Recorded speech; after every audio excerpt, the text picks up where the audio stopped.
No worries. All right, recording part 2. I'm sorry for those who have to watch 2 parts. My internet just crashed. So we're back. You never asked them? No. And you never mentioned to them why you were in a bad mood? No, but they know. They know.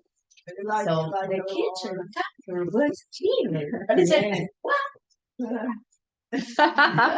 All right. So ladies, we're going to pick up where we just left off. So we talked about how if we contemplate, if we think, actually the Hebrew word is called hisbonenus, which is contemplation. What do you hear in the word hisbonenus? Benoni. You hear that word in there? So it's not meditation as you and I are used to, which is why I don't really want to use that word, but you will hear it come up because it is a form of meditation, but it's not the form of meditation that you and I are used to, which is why I'm going to use the word contemplation. Just that's the way I like it better. So we talked about that all of us are capable, to some extent, of using our minds to create an emotion. And how do we do that? By focusing on the goal. Let's just say I want to light Shabbat candles. I'm giving a perfect and easy. I want to light Shabbat candles. Oh. Let's just say, for some reason, it's really hard for me. I don't make it home on time. There's stuff going on. But what do? I start thinking, you know what? Shabbat candles are one of the 3 special mitzvot of a woman. And here's my way as a woman that I can connect to God. It's really a 3-minute mitzvah. And you start, talking about how I want to be closer. And then I start going online and I find inspirational videos about it. And I talk to a friend who does it and she tells me how she feels about it. What will happen automatically? I may not feel like I'm burning with a fire because that's not realistic. But what I'm going to be feeling is I'm slowly going to start developing a better feeling to it. And hopefully that will guide me to one day get to the point where I can light Shabbat candles. And I can also say, you know what? I know my kids are coming in a few weeks. And I know my house is going to be a disaster zone. I'm so happy to see my kids. And no, it will not help you 100%. I'm sorry. We're human. But, oh, there we are. Hi, Leslie. Oh, no. Yeah. Leslie, I apologize. My internet just crashed without me even knowing. So we're talking about that if I focus on a goal, okay, I would love to start eating healthier. But here's my problem. I love cookies. Cookies love me. Like we just have a great relationship to cookies. Especially chocolate. Especially chocolate. Like we've had a great relationship since, all those years ago. But I know cookies are not good for me. The sugar makes me feel jittery and I get in a bad, we know that. So what am I going to do? I'm going to start thinking, you know what? Sugar is not good for me. Cookies are great once in a while. Maybe I can have a cookie once or twice a week instead of every single day. And we start, okay, let me try, instead of 7 cookies, I'll have 6 cookies. So what we do is we start slowly contemplating, will I be changing overnight? Absolutely not. Will I hopefully change in a little while? And a little while is different on everybody and everything. Maybe. So let's turn to text number 2. Sheila, do you mind reading? Yeah, it's on page 55. Can I ask a question? Yeah, for sure. He's coming down from 7 cookies, the same thing. Yeah. That's an improvement in my book. Yes, that's what we're talking about. Once you get down, you get from 7 to 5. You may think you get off that sugar thing, you may be able to get down to 3. Right, but these are all just examples. Obviously, everyone has their own trigger points, and we all. All right, Michelle, go ahead. My question is that how in this process of contemplation, when we see ourselves, we know we've talked with ourselves and we're making a little improvement, and then all of a sudden we eat the whole cookie that we said we were just going to take the bite of, or we do whatever, and it's like getting back to the mental acceptance. So like we said, that is one of the downsides. There's no foolproof in life. Part of the long journey means that I will slide back once in a while. Right. We're human. And just accept that. That's part of the journey. Okay. Part of the journey is knowing I am not perfect. I am working towards a goal, and there is no, they say recovery is never linear, right? In anything, we don't just go whoop, we go, that's just reality of life. So that's part of all the acceptance. And you don't have to wait till like the next day. All right, Sheila, text number 2. I just have one comment about a poem I have, which I really like. And like you say, sometimes I do it, sometimes I don't, but I really now believe in it. The name of the poem, I don't know if you've heard of it, it's called Don't Quit. Oh, It yeah. means to, you heard I it? heard it. Yeah. Right. It means like to slow down. Mhm. You can slow down, you have setbacks, but don't quit. Whatever it is, don't quit. So this is what we slow down. call the long short way. Okay. We're discussing the short long and the long short. So part 1 of today's class is the long short. So if Okay. do you want to read text number Text 2? two? Yes, Yes. page 55. Right. Furthermore, one must know an additional important principle in the Benoni service of God. One's intellect and understanding are capable of producing a revival of love of God. As long as the person comprehends the greatness of God, this is completely acceptable. Exactly. So we're not all at the place where we feel that fiery burning inside of us. We have some things we're very passionate about, but reality is not everything are we very passionate about. So that's not our goal here to feel that fiery passion. That's great, don't get me wrong. But we're here everyone has to their capacity some way of thinking about something to create some sort of stirring. I'm going to use that word. Do you mind reading text number 3? It's on page 56. Awakening a love that remains hidden in the heart is very near and easy for every person who possesses a brain. Your mind is in your control, and you can think deeply about anything you want. And when you meditate on God's greatness, you will automatically generate a love for God, at least in the form of intellectual clarity that pushes you to attach to Him through His mitzvot and His Torah. Thank you. So what we're saying is all of us, based on the fact that we are human beings who possess a brain, all of us to some level can use our minds to create even an intellectual emotion that pushes us to do better. Be closer to God, do more mitzvos, have better interpersonal relationships. All of us have that capability. Now, can anyone think about something that is pretty important to you today, but wasn't that important to you, let's say 5, 10, 15 years ago? Feel free to shout out on the screen, by the way. Well, how to get along with in-law children, because. That's new for you. Why? that It's new. Exactly. Right. So you didn't care about that when your kids weren't married, but all of a sudden your kids are married. So this is an Right, so it's a important. new goal. Exactly. Right. So there's a great story about Rabbi Sheistaub. He's a renowned teacher, educator, and he was learning with a physician. And he was learning, and the physician said, it's interesting. 15 years ago, I wasn't so careful about checking everyone's cholesterol when they came in. 5 years ago, I did it sometimes. 10 years ago, I did it most of the time. And today I do it all of the time. So he said, why? Because I've been educated and I have had experience and I see how important it is to monitor people's cholesterol so that we don't run into larger problems over time. I know for me, 10 years ago, I had a baby. I wasn't so interested in child technique. I didn't have any of those books. All those books we have that we read 3 pages of? You know what I'm talking about, moms? Yeah. I didn't have all those books in my bathroom that I started because it didn't really apply to me. I had a baby. They're not that hard to raise. When your kids get older, you start working on your child rearing techniques. So all of a sudden, it's something that I cared about. It wasn't why, because we've had education, we've learned, we've grown. Information helps us to grow. And so the more we want to learn about something and the more we work on changing that even intellectual emotion, the more we care, the more awareness that we have. And so this is something that takes there's one small issue. What's the issue? It takes a lot of time. Go ahead. I will ask you something. Sure. Same thing probably with your health, with your food. 100%. Whatever you eat, Exactly. you're watching what you're buying. You're watching what you're buying. 100%. I say You're reading behind, but you watch a lot of on YouTube or some places you research about food, about Yes. this. This is something new It's for true. me. When I was 20, I ate whatever I wanted. It didn't matter. All of a sudden now I'm in my mid-30s and I want to start eating healthier. And I say also I slept out. Now I sleep on the wrong side and I said my neck's out. Visit to the chiropractor. So there's certain things that as life moves on that we care more about. Shane, it's not only that, even in Russia, you know what? It was closed, everything. You're not able to read even about healthy food. Right. Yes. It's something new. It When was we censored. came to America, it's something new. It's open your mind. Yes. It's blow your mind because Yes. oh my God, Yes. you're not supposed to wash clothes wherever you want. You want to go to special days to wash your clothes, to take shower, Thursday, it's only fish day for everybody in Russia. Fish day, I'm right? Thursday.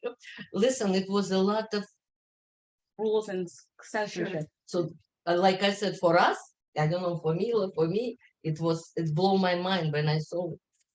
It's Wow. Makes sense. I've heard that people say they come to America and the consumerism your that we eyes have was here, closed, you're you like, don't know so whoa. many things. Even you're not able to read books. You have to go to special library to have special promotion, permission to take this book to. Thank God I cannot imagine it. And wow. About our parents, I was thinking how our parents survived. My father was 16 when he went to World War II with Germany, you know, Yeah. 16 years old. Oh my God. Yes, and we're actually going to talk about that in a second, but the trauma that comes with that. So we said, what is the benefit, we say, of the healthy lifestyle, right? What's the benefit of the long, short way? Is that usually it will hopefully make everlasting change. The downside of it is though, it takes a lot of time. So the question is, what do we do until then? A person is suffering from depression. He comes to his doctor. He says, doctor, I can't get out of bed in the morning. What do I do? The doctor says, all right, we're going to make an appointment with a psychiatrist. It's going to take a few months till you get it. And then they're going to start you on a therapy regimen. Maybe they'll give you some medication. He goes, yeah, but doctor, what do I do till then? I have a long time till then. What do I do right now to help me get out of bed and function, right? So there is another route. We've talked about the long, short route. And now let's talk about the short, long route. And that's a new technique that will help us and how to serve God and work on our interpersonal relationships. So if we turn to page 57, to text number 4, I'll read out loud. Even concerning those with limited awareness of God who lack the capacity to generate through contemplation and understanding of the awe and love one should feel for God, it is still practical for them to observe all the mitzvot of the Torah with love and awe. Excuse me, they only need awaken the love hidden in every Jewish heart as an inheritance from our patriarchs. Very interesting. We have an inheritance from our patriarchs. What is this? So literally, Tamara just said, so can you even imagine the trauma that my father went to at 16 years old when he was put through the draft? And I say this, when my grandparents ran away from Russia, they stepped over dead bodies on the floor. We know that trauma is, and it's like now today we're knowing this much more, is passed down from generations. We know that children of survivors, they suffer with the trauma that their parents made. Jewish people carry a lot of trauma through our DNA. You're absolutely right. Like no, I said, we see this 100%. Like, why are we the way we are? Yes, why are we the way we are? We say like a Jewish mother. Why are Jewish mothers known to be the ones to worry about it? Like, what is it that makes? What is it about it? And a very simple answer is that because we have the generational trauma of our ancestors. And this very like widely known phenomenon today. They make workshops about how you can get rid of it. It's like a whole thing. It's a whole industry today. So just like we can inherit trauma and different traits from our ancestors, even if we never met them, it's kind of just passed down through the food chain, so to say. We know that if a mother feels a certain thing when she's pregnant, that can pass on to the child, right? We've talked about that. They say, don't be so this when you're pregnant, that, because everything affects everything. And we know that even when a parent is anxious in the home, a lot of times the kids can feel it. Or if a parent has an anger issue and then this passes on to their children and their grandchildren. These are all things that are scientifically known finally today, even though yours were like, meh, this is life, get used to it. But today we have a little more understanding of what that is. We also inherited something very beautiful from our forefathers and foremothers. And that is an inborn love for God. It lives inside each of us. It's part of our spiritual DNA. And we don't have to create emotions. They live there. Like, it's part of us, just like everything else is part of us. It's part of it that lives with us. The question is, do you have these abilities always? Or do they come after the fact? Where do they come from? So we've all heard the proverbial story about a mother who's walking and her baby gets stuck under a car. And what does she do? She lifts up the car to get her baby out, right? With that rush of adrenaline. And then a few days later, her neighbor goes, hey, you remember what you did? Can you help me move my washing machine now? You seem very strong. You think she could pick up the washing machine? No, what happened? Her adrenaline passed. She's probably also in a lot of pain from lifting the car up. But The adrenaline, that superhuman adrenaline that a mother felt to save her baby, that's what kicked in, and she was able to do something that she could never ordinarily do. So the adrenaline's not pumping anymore. So if we know we have this hidden love inside of us, how do I tap? Like, how do I get it out of me? How do I tap into it? So let's turn to page text number 5 on page 58. Adriana, you didn't read yet, right? Okay. Generally speaking, even the most careless sinners among Israel sacrificed their lives to sanctify God's name and suffer harsh torture rather than deny the one God. They do this even if they are unlearned and ignorant of God's greatness. Their self-sacrifice does not result from any awareness or contemplation of God.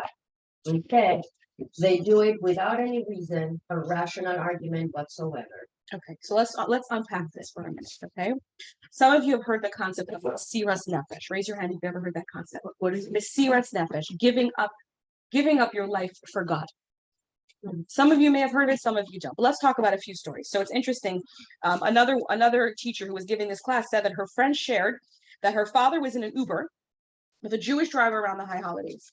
So he asked him where he went to service, and the Uber driver says he doesn't practice at all. He doesn't go to services. He eats on Yom Kippur like it's a regular day.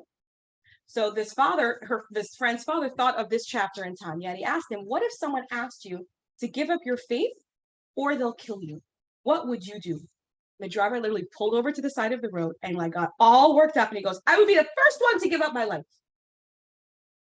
Explain. The guy eats in Yom Kippur.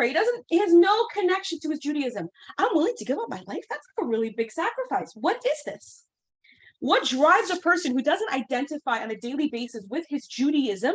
What drives that person to say, I will give up my life? We all know the story that happened a few years ago with the reporter Daniel Pearl. Do you remember? Mm-hmm. Daniel Pearl was in Pakistan, yes. I believe it was, and he was captured by terrorists. And what the last thing that he said, at gunpoint, he says, my father is Jewish. My mother is Jewish.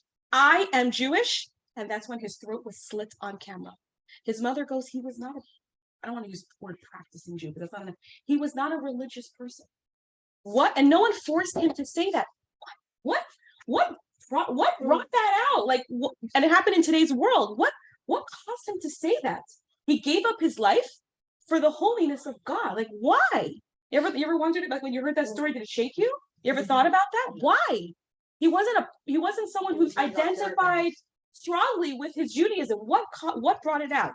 So there's another amazing story, and then I'll stop with the stories about this, is that during the Holocaust, there was a concentration camp called Janowska, and there was many Jews there, and there was a group of Hasidim who saw that Yom Kippur was coming, and they were very concerned how they're going to keep Yom Kippur in the concentration camps where they had harsh labor to do every day.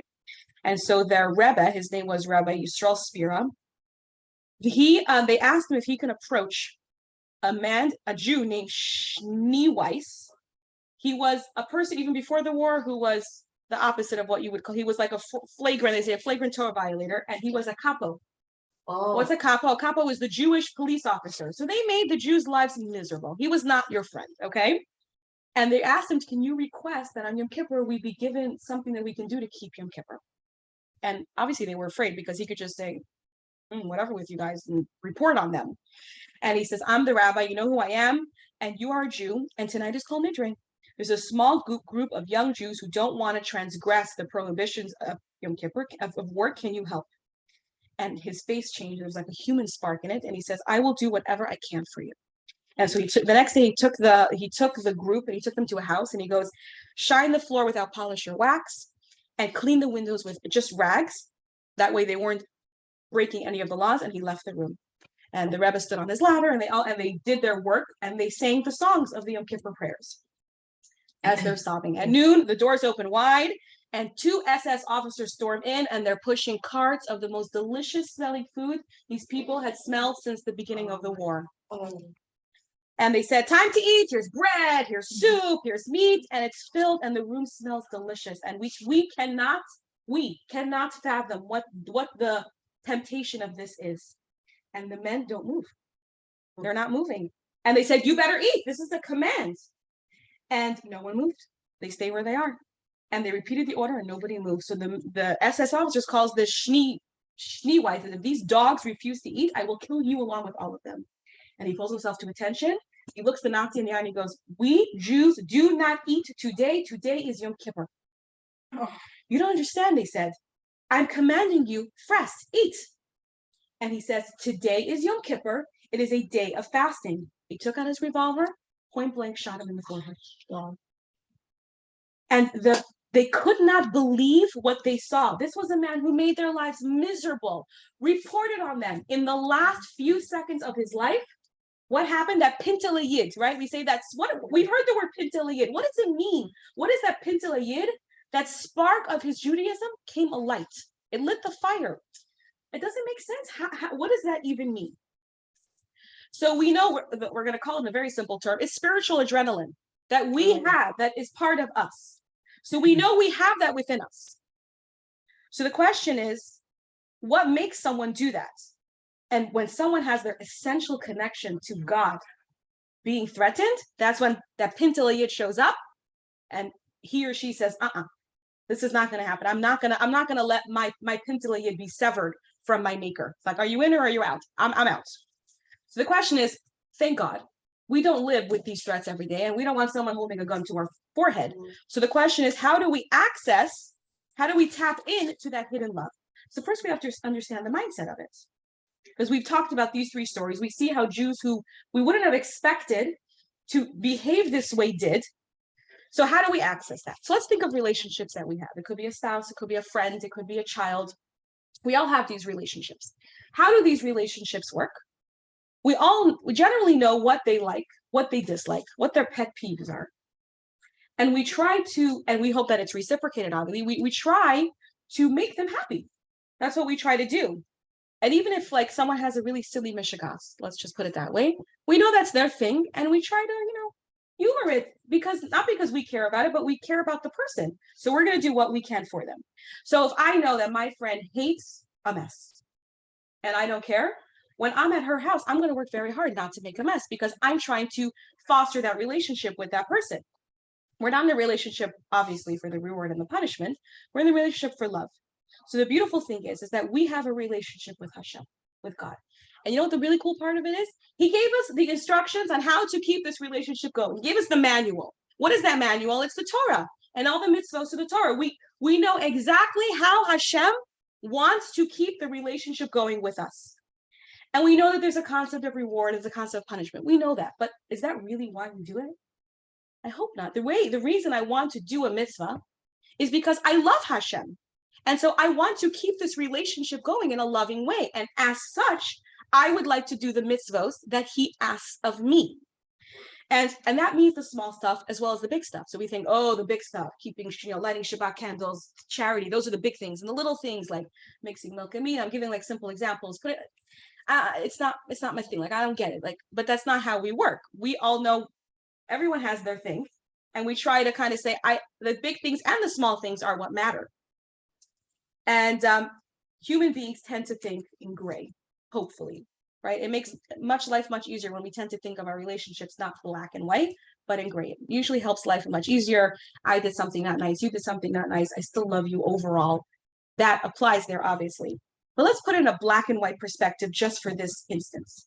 If I see that what I'm doing in my relationship to Hashem is not what he wants, in that moment, I am separating from him to a degree. Obviously, we never separate from Hashem completely. We have a piece of Hashem inside of us. It's not possible to separate from him completely. But at the moment that I choose not to do what he wants, I am in essence like kind of taking a step back.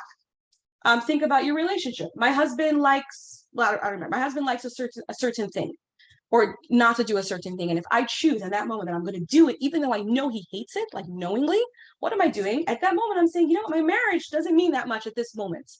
Now, obviously, can we compare the concept of leaving your dirty socks on the floor to infidelity? Of course not. Those are like two different things. But in the moment, what I'm doing is I'm saying, this relationship doesn't mean so much to me right this second.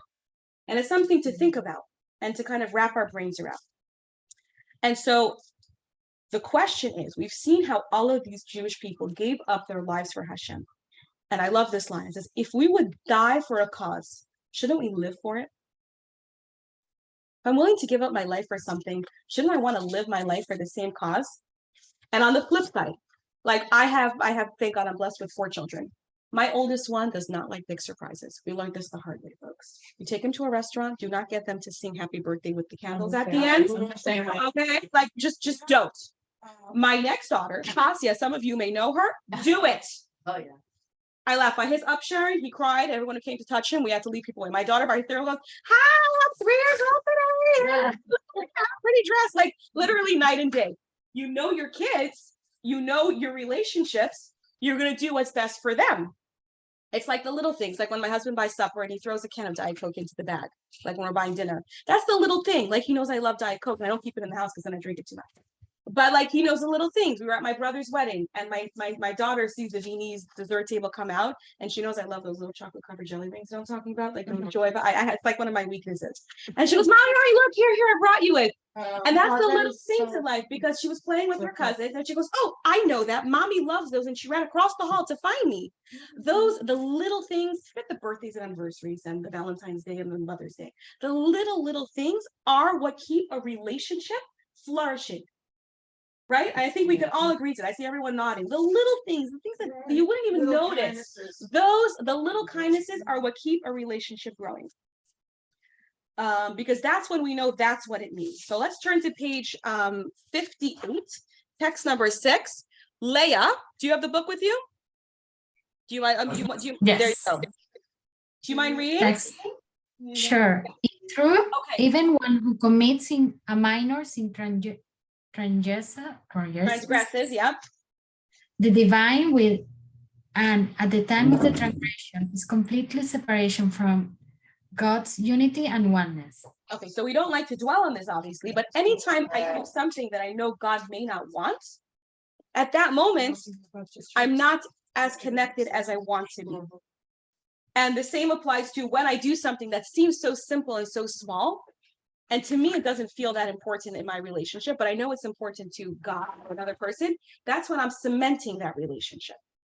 Hold on, I just want to make sure I'm going in order. I don't want to forget anything. Okay, so I have a really sweet exercise that I want to do. So everybody sit in your chair, put your legs down. It's kind of like a little meditation, contemplation, whatever you want to call it. So close your eyes, sit back in your chair, feel all the limbs in your body. Starting from your toes, slowly work your way up. Notice any sensation in your body. Are they pleasant or are they unpleasant? What part of your body are they centered on? Allow your body to sink deeper into your chair. You don't have to hold yourself. Allow the chair to hold you. You don't have to hold your troubles. Allow God to hold them for you. Take some deep, even breaths in through your nose, out through your mouth. Now, try forming your lips into a small O as though you were using a straw. Exhale through the O, in through your nose and out through the O.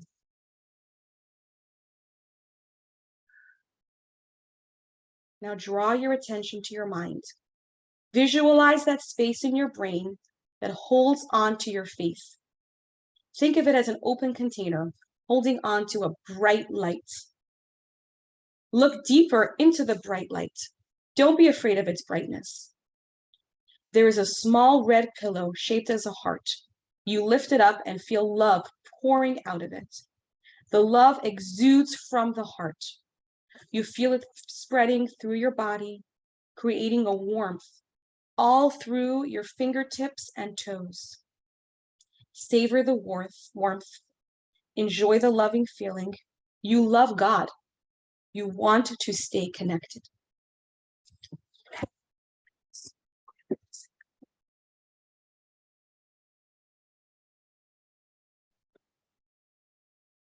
And slowly open your eyes. And I have a little something for you that will hopefully help keep the feeling. So if you can take one and pass. So these are heart-shaped squishies. And what I want you to do, pass them down. Yes, there. Here's one for you. Okay. And ladies, when I see you next, I owe you a heart-shaped squishy. And what I want you to do is keep this with you and imagine what we just talked about. Inside that container of our faith, we all have it inside of us. It's part of our spiritual DNA. Inside is that beautiful heart.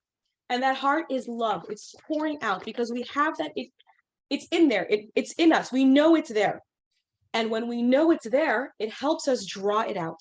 Give it a little squeeze every time to remember what we're trying to accomplish here. So when we know love is there, we know we want to draw it out. So if we turn to text number 7 on page 59, let's read what the Alter Rebbe writes in here. At any time and moment we can recall and awaken our love for the God that is undoubtedly latent in our heart, as it is said, it is near to you in your heart, from Deuteronomy. The love also contains an element of fear, namely fear of separation from his unity and openness, even on the pain of death. The fear of separation does not arise from any logical reason. It is our godly nature. Certainly, it is far easier to break an impulse and overcome the temptation than to suffer death. These thoughts motivate us to observe his will, because in the moment of sin, we are separated from unity as holy as in idol worship. It's a very extreme statement, obviously. I'm just wanted to read the words. So anything that we do in the moment, we tend to sometimes say, oh, this sin is important, this sin isn't, as human beings. But to Hashem, we don't know what's more important than not. So something to keep in mind. And text number 8, likewise, we can awaken our hidden love to motivate us to do good, to be strong like a lion with a mighty and determined heart against the temptation that weighs us down with laziness. We can stand up to and conquer the temptation by considering that giving up our desires is undoubtedly far less painful than suffering death, heaven forfend. And that fate we would willingly accept to avoid being separated from God's unity and oneness for even one moment, God forbid. So too, we should lovingly and willingly accept that we must now perform a mitzvah to connect with him in an eternal bond. So we say, if I'm willing to die for a cause, shouldn't I want to live for the cause? That's why we have the heart squishies. Keep them as a reminder for the love of God that we have inside of us. And it's also a reminder, obviously we're working on the relationships with God, but we're also working on the relationships with other people. So it's something to keep. We've learned about two ways today. We talked about the long, short way, which is when I'm going to use my mind, I'm going to contemplate, and I'm going to take my time, and I'm going to work on myself to bring those, by thinking, to bring even the emotional, the intellectual capacity of emotion, and hopefully the spiritual, the physical capacity of emotion, to get me to change whatever it is I want, to make that I'm not stretching this much, I'm kind of just doing it this. I like this visual. And then sometimes we need the fad diet. I got to fit into my gown in 2 weeks, folks, okay? The wedding is coming, I got to fit into my gown. So then we have the short, long way.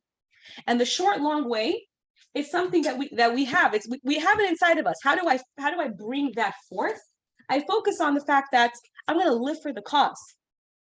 That love is in me. I know it's part of me. I've inherited, it's part of my spiritual DNA. And when I tap into it, that's when I can bring about quick change. And sometimes we need both. There's no one way or the other. We can be doing both at the same time. I can be working on my long road all around the mountain to get into the city.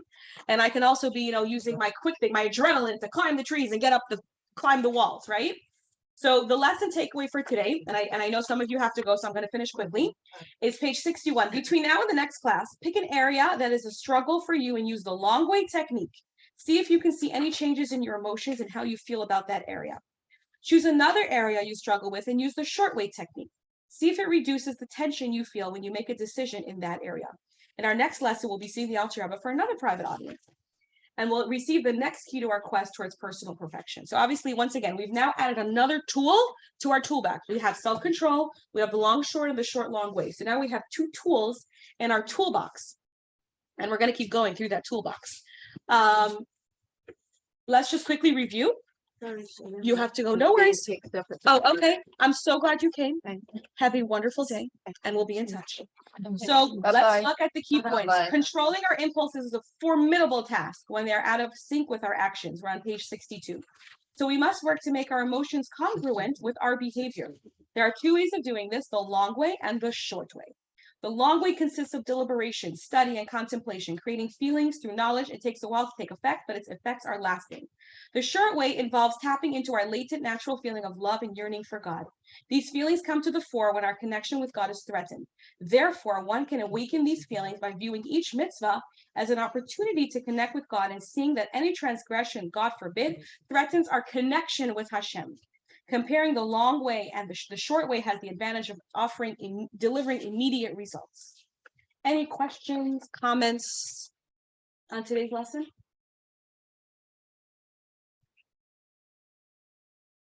Anyone, anything? Oh, yeah, I had a couple of questions earlier. Okay. Just curious on the Hebrew, when we were talking about, the name. Benoni. Mhm. Benoni. Is that anything to do with the Hebrew word of boneh, like as in builder? Because we're building I our believe own so. strength. I believe so, but And to be we're honest, building Hebrew's on- not my strongest suit, so you may Okay. want to ask my husband that, Okay, but I just was believe so. curious, I 'cause believe so. boneh Yeah, means It build. makes sense. it does make sense. Right, so, and then It's the same root. Yeah. I Mhm. was thinking it was, and because we are building our own like toolbox, we're Yes. building. Yes. And then the other thing I had was, I know you've used several times and the book has used contemplation, but I think in a way there also needs to be the word preparation. Because just like when we were talking earlier about, okay, your children are coming to visit, there's something, it's not just in our mind, but there might be some physical preparation Yes. that we have to do to prepare the house so that there's less around. There's more space for them, so it's not as cluttered. And I know that since I identify 100% with what you're doing, it's like, okay, a lot of our furniture is leather, so I just cover it with a towel or I do whatever in preparation for those, 2-year-old and 5-year-old hands. But how did you get to preparation? You contemplated. I thought about, yes, thought I'm about just it, yeah. saying, I'm not Like saying to me, it- I think I'm of saying in contemplation addition includes with many steps. preparation. Yes. Right. I agree that because contemplation includes, I'm gonna think, like when we have Shabbat guests, and I know I have a lot of Thinking little ahead. kids, I'll tell my kids, take the toys you don't want them touching and put it out of the room. Exactly. That's all part, we have the idea and then we kind of think, what are the steps? That's all part of the contemplation. I mean, I think of it as one big, All right, I was just What- saying yeah. that there was a second part of it Mhm. that actually had the action. yes, with it. 100%. Okay. Okay, any That's other all. questions, comments, anything? Okay, Very to the point. Thank you. yes, I said not everything is always easy to talk about. But again, we have the short way, we have the long way, and that's the beautiful part of it. Ladies on Zoom, any questions, comments? All good. Thank you, Shayna. Thank you, Leah. Leslie, I see you're on silent there. So I'm gonna stop the recording here. Thank you so much for coming, and we'll see you next time. Yeah, see you next